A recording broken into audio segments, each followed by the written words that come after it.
All right, so now we have kind of replacement sets and solution sets. So what we're looking at is when you have a replacement set, what is the solution set?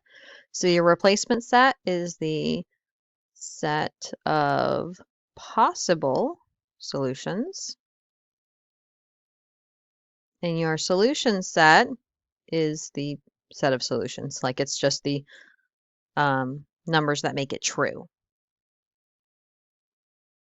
Okay, so how do we do this? So we have two different equations here. And all you do the same thing we did before. You are going to substitute in your numbers in for your equation and see what's true. So if I do 0, that'll be 5. Oops. 5 times 0 minus 3 equals 17. That's going to be 0 minus 3 equals 17.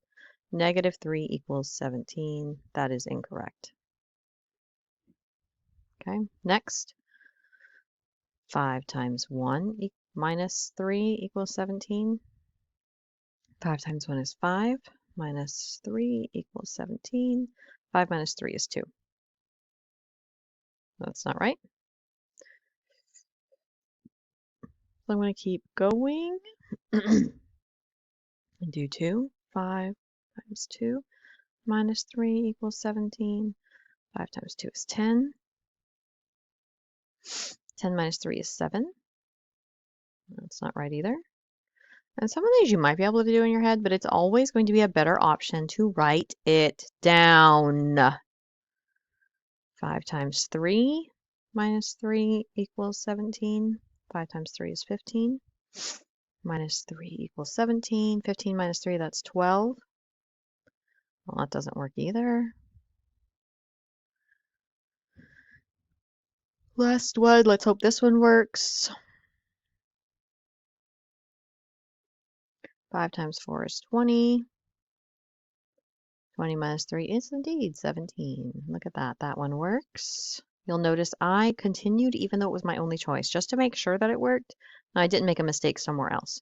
So my solution set would be x equals 4. You don't necessarily need these brackets, but because it's a set, I went ahead and put them around it anyway.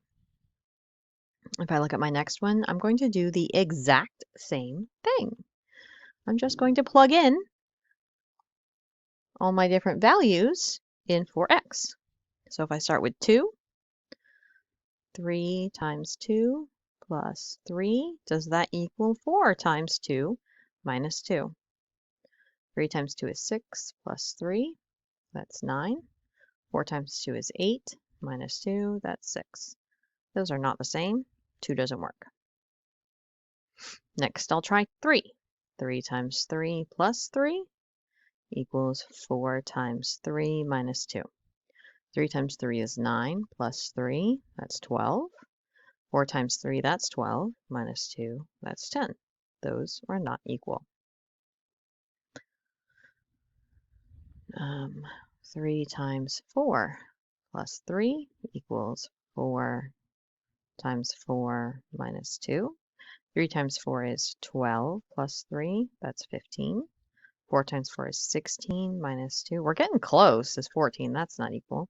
We're getting close. We started with 3 apart, 2 apart, 1 apart. So probably the next one, not just saying that because it's my last one, but that's probably the answer. All right, so let's see.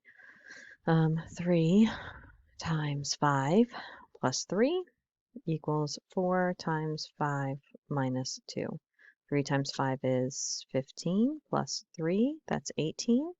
4 times 5 is 20 minus 2, that's 18. Those are equal. So that is definitely my answer. So I'm going to just write solution set. X equals 5. Now with these, when they have an equal sign, typically you're only going to have one answer for your solution set. If you get more than one, I would go back and check your answer.